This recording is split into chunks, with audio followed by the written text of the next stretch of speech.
to the Title I Professional Development presentation. Teachers and administrators seek to establish partnerships with parents to support student learning, and parent engagement is a key piece to building a sense of unity between home and school. The district's Title I Family Engagement Team has created the following presentation for faculty and staff to increase parent capacity. Later in the presentation, a how-to video on conducting a successful student-led conference will be featured. This approach is a new way of bringing families, students, teachers, and administrators together while placing the emphasis back on student achievement where it belongs. Enjoy the presentation. Hello, we'll cover the following topics. We'll define parent engagement. We'll look at parent engagement in educational systems, discuss professional learning and some of its benefits, and lastly, have a special feature on student-led conferences. What is parent engagement? Well, parent engagement is a process that increases active participation, collaboration between parents, schools, and communities with the goal of educating the whole child to ensure student achievement and success. And parent engagement is embedded into multiple educational platforms, not only for Title I Parental Involvement Part A, but also the U.S. Department of Education's Family and Community Engagement Framework, the National Board of Professional Teaching Standards, as well as the Georgia Department of Education's TEKIS Performance Standards. And when parents are actively engaged in the schools, notable changes are reflected in higher grades and test scores, better attendance and more homework completed, fewer placements in special education, more positive attitudes and behaviors, higher graduation rates, and greater enrollment in post-secondary education. By participating in this training module on today, it is our hope that you gain the necessary skills and knowledge to build strong family and school partnerships that ultimately increase student academic achievement. And yes, we understand teachers and staff are overloaded with a variety of tasks, not to mention attending yet another staff training. However, when parents and teachers work together, we can create a change, resulting in an environment of encouraging, educating, and empowering our students to graduate on time and pursue post-secondary options. So you may be asking yourself, what else can I do to involve my parents in the education of their children? They never return any paperwork, or maybe never attend any of your parent-teacher conferences. You called several times, you never have a response, and now you're simply out of ideas. If this sounds familiar, student-led conferences may be a great option. Next, we'll have a special presentation by Ms. Bertha Caldwell on student-led conferences, who had a 95% attendance rate increase when first implementing student-led conferences at her school. Hi, my name is Bertha Caldwell. I'm from Bibb County School District by way of Alexander II Math and Science Magnet School. I am very excited to be here with you today to have an opportunity to give you an overview of student-led conferences. I would first like to start with a research quote about student-led conferences. It is from Rick Stiggins. This practice is the biggest breakthrough in communicating about student achievement in the last century.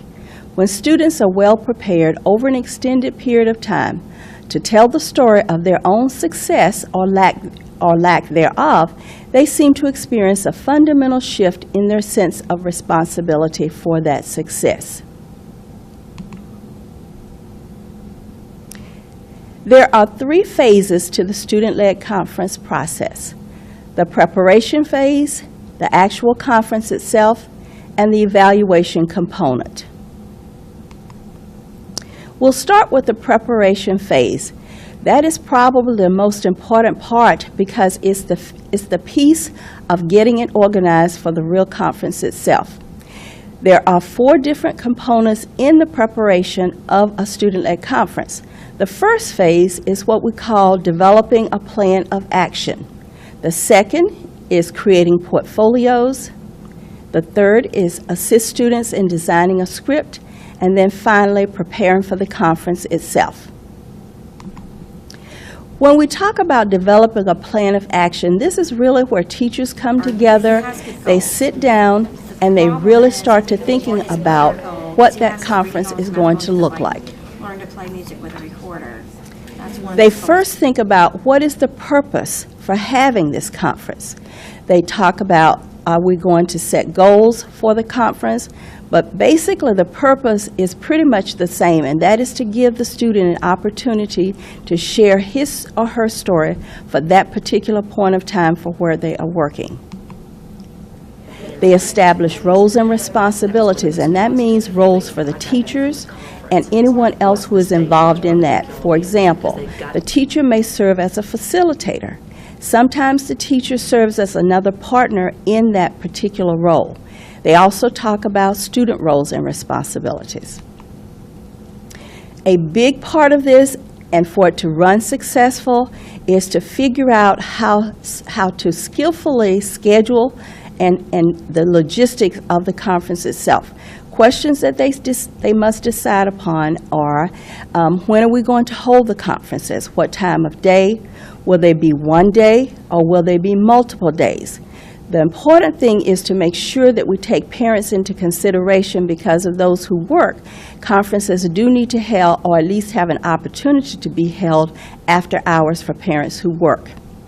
In the second part of the preparation, it is where students create, or the partners together, students and teachers, create portfolios.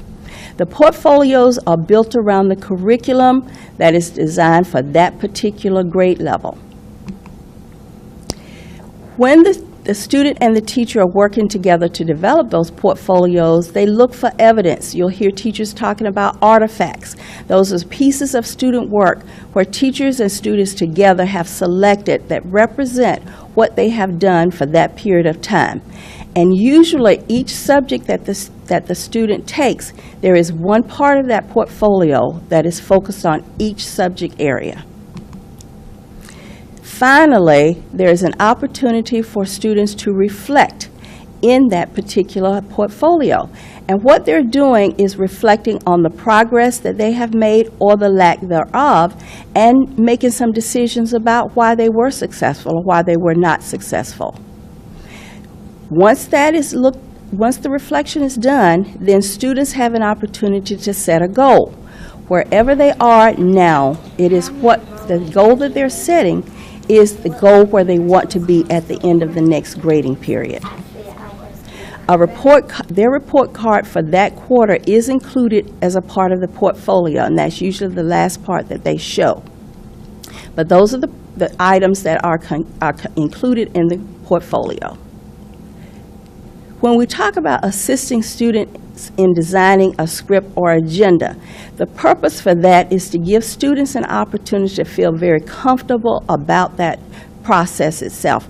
So when they sit down, by having a script or an agenda, they know exactly what it is they're going to talk about. They know all the components of it because it's right there as a part of that portfolio.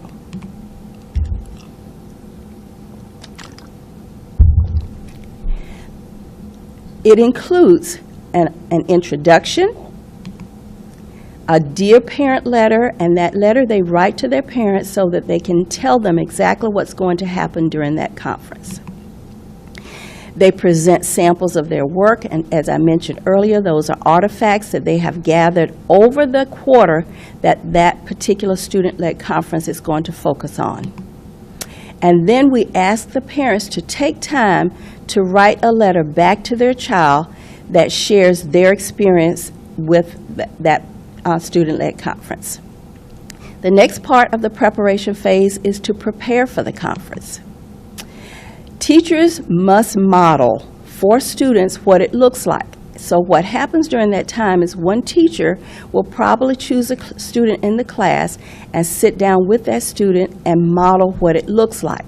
Once that happens, then students usually work in pairs and they role play, each other having an opportunity to practice the actual conference that's coming up. The key thing there is students have opportunities to practice, practice, practice.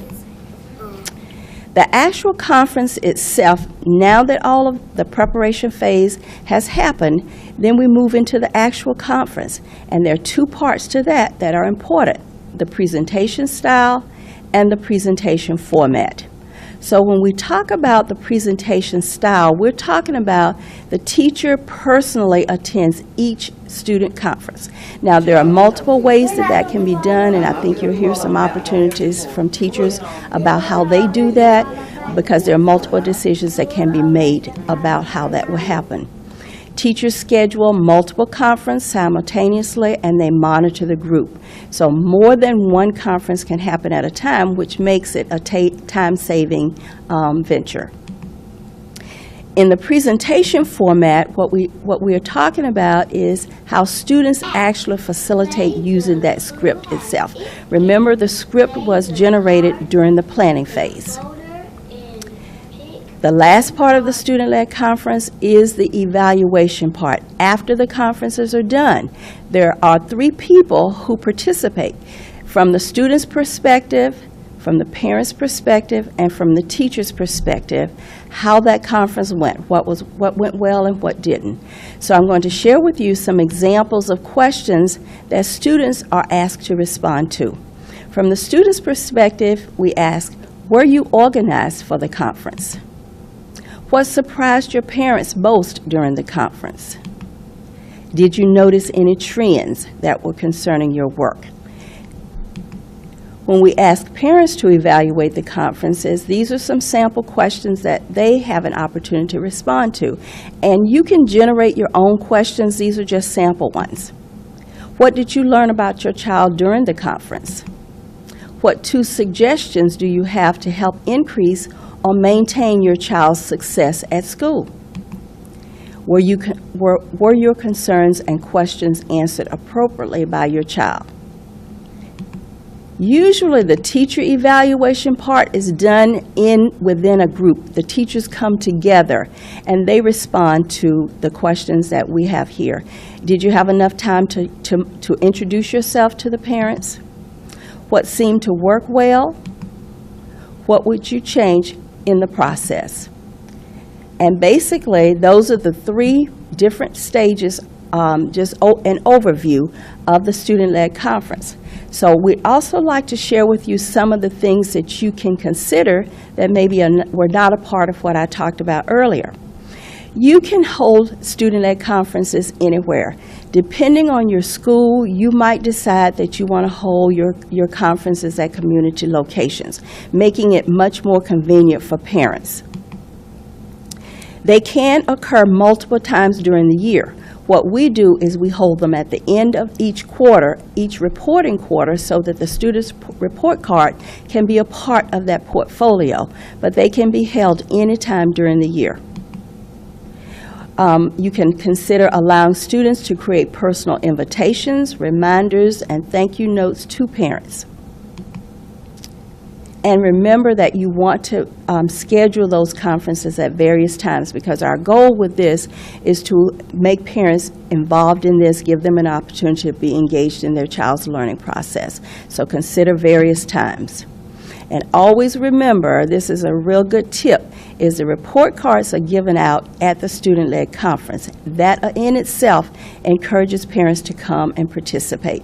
But once they come, they will come again.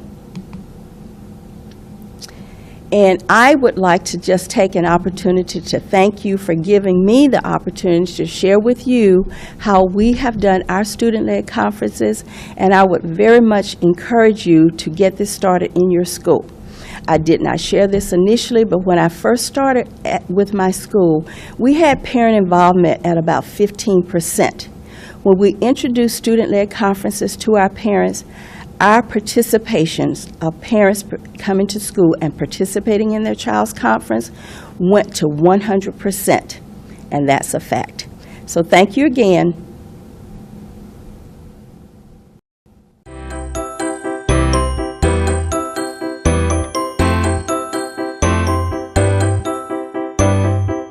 We modeled ours after some of the upper grade teachers, and we thought, we would try it too. And so we set up 5 or 6 stations in our classroom where the children would go through things that we had done in the classroom with their parents, and we provided questions for the parents at each station. so that they would, because a lot of times parents just say good job, and so we gave them guided questions. We saw a lot of success with the stations. The parents really enjoyed it, and we're going to do it that way again. The reason we did it the way the first time is because we had a lot of reservations about letting a 5 or 6-year-old be in charge of a conference, but they did really well, and they were really able to share their learning. One of the things that we did that was really powerful is at the last station we had a data station where the children were able to look at their data with their parents, and then they in turn just set one goal that they would like to meet for the next student-led conference. And they talked with their parent about things they could do at school and things they could do at home to help them meet that goal. And then we took that goal and we taped it in their cubby so that they see it every time they put their work away or every time they go over there. Within that one classroom that the teacher is facilitating the conferences in, there's about 6 conferences happening at one time. And the teacher's just going around listening if parents have questions. Like our first one, we had a lot of questions about Lexile, what Lexile was, what it meant, which was great. It would open up conversation for parents to understand that terminology that we use in education, and really opened the door for the next conference, the second 9 weeks conferences. We showed them the Lexile for the first 9 weeks and then the growth for the second. And so parents were saying, well, how can we get this to change? How can we improve the Lexile? So those are the questions we're receiving, whereas the students are really going through their artifacts. And we decided from the beginning of the year in our team level that we would have the same type of artifact all year long. So the students would know the format of what they were going to say each time and would always be prepared and have more confidence with each conference. We have a different artifact in each subject, and they work in those independent classes or individual classes on setting goals and strategies for improving that artifact.